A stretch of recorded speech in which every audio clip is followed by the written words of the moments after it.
और बिहारी खाना में आपका फिर से स्वागत है। आज हम सीखेंगे बिहार का फेमस आलू चॉप बनाना, जो बंगाल और बिहार दोनों जगह काफी फेमस है। ये एज अ स्ट्रीट फूड काफी फेमस है। तो आइए देखते हैं किन किन सामग्री की आवश्यकता होगी। 2 आलू हमने उबाल करके मैंने मैश कर दिया है इसे। बेसन हमने लिया है इस चम्मच से 6 चम्मच, इसका हम घोल तैयार करेंगे। और पानी ले लिया है, हमें जितनी आवश्यकता होगी उसके अकॉर्डिंग मैं बता दूंगी आपको। मसालों में हमने लिया है हल्दी 1 चम्मच, 1 चम्मच से थोड़ा कम लाल मिर्च, गरम मसाला घर का पिसा हुआ ज़्यादा अच्छा होता है इसलिए गरम मसाला, धनिया पाउडर आधा चम्मच, नमक स्वादानुसार लेंगे और ये पिंच भर बेकिंग सोडा, तेल फ्राई करने के लिए। तो मसालों के अलावा हमें चाहिए 3 हरी मिर्च, 1 चम्मच लहसुन पीस के ले लें आप, मैंने इसे ग्रेट करके लिया है घिस के, और 1 मध्यम आकार का प्याज महीन काट लें। तो आइए देखते हैं हम बेसन का घोल अब कैसे तैयार करेंगे। इसमें हम पानी ऐड करेंगे। पहले इसे अच्छे से मिला लें ताकि इसमें लम्स ना रहे। थोड़ा सा और पानी ऐड होगा, लगभग आधे से भी आधा ग्लास पानी लगा है हमें इसमें।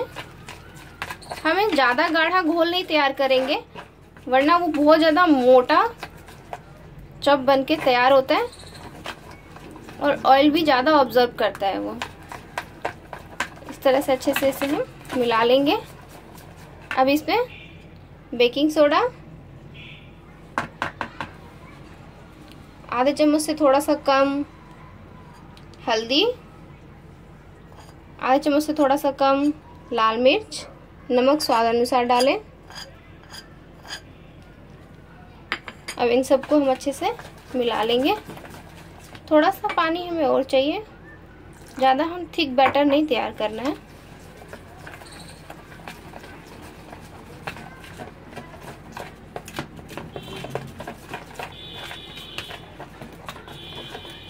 थोड़ा सा और पानी डालेंगे।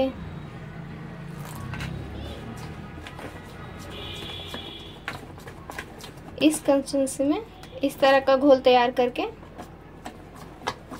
थोड़ी देर हम इसे रेस्ट करने के लिए रख देंगे। और अब हम इसे रेस्ट करने के लिए रखेंगे और हम गैस पे कढ़ाई चढ़ा के मसालों को फ्राई करेंगे। कढ़ाई गर्म हो चुकी है, अब हम इसमें ऑयल डालेंगे। पहले हम प्याज वगैरह को फ्राई करेंगे। आलू को हम ज़्यादा ऑयल नहीं डालेंगे फ्राई करने में, 1 से 1.5 चम्मच में ही फ्राई हो जाएगा। कढ़ाई हीट हो चुकी थी, इस तरह से तेल को चेक कर ले, तेल गरम हो चुका है। अब हम इसमें प्याज ऐड करेंगे। प्याज को हल्का सा ब्राउन करना है, 1-2 बार इसे इस तरह से चला लें। उसके बाद इसमें हरी मिर्च ऐड करेंगे। लहसुन हम अभी ऐड नहीं करेंगे, लहसुन सबसे लास्ट में, जब आलू एकदम से फ्राई हो जाएगा, जब उतारने की हो जाएगी उस टाइम हम लहसुन ऐड करेंगे ताकि लहसुन का अलग से स्वाद आए। अब इसका कलर चेंज हो चुका है। अब इसमें मैं मसाले ऐड करूंगी। इसमें हल्दी, नमक, ये सारे मसाले ऐड कर देंगे।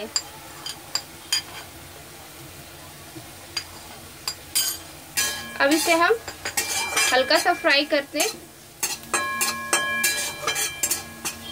और इसके फ्राई होते ही हल्का सा इसमें आलू ऐड कर देंगे। अब हमारे मसाले फ्राई हो चुके हैं, हम इसमें आलू ऐड करेंगे और आलू को अच्छे से थोड़ा लाल होने तक फ्राई करेंगे और उसके बाद हम इसमें लहसुन ऐड करेंगे। इसे अच्छे से मिला लेंगे।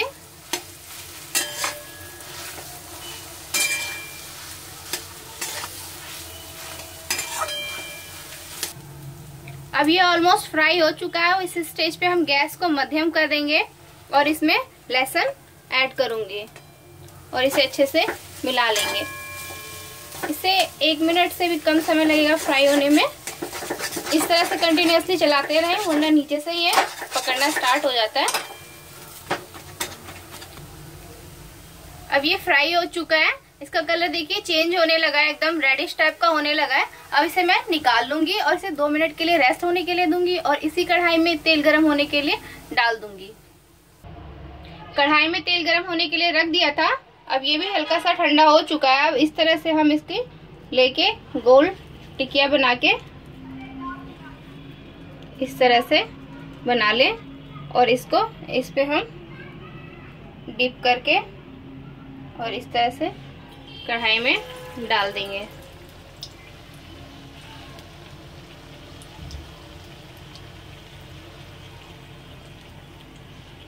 इसी तरह हम सारे डाल देंगे। इसे मध्यम आंच पे ही हमें पकाना है।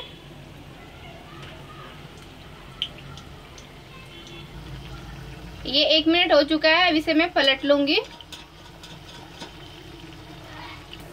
इस तरह से हमने दोनों को पलट लिया था, अब ये बन चुका है। अब मैं इसे निकाल लूंगी सर्व करने के लिए। अब हमारा आलू चॉप ठंडा हो चुका है, अब मैं इसे टेस्ट करूंगी। दोस्तों, बिहार में मुरही के साथ आलू चॉप खाने का मजा ही कुछ और है। अगर शाम में चाय के साथ मिल जाए तो बात ही क्या है। तो आइए अब मैं टेस्ट करती हूँ इसे। परफेक्ट, ये एकदम मुरही एकदम करारा, आलू चॉप एकदम करारा, बहुत ही टेस्टी बना है दोस्तों ये। दोस्तों, अगर आपको मेरा ये चैनल पसंद आया हो तो मेरे वीडियो को सब्सक्राइब कीजिए, लाइक कीजिए, अपने दोस्तों में शेयर कीजिए। Thank you.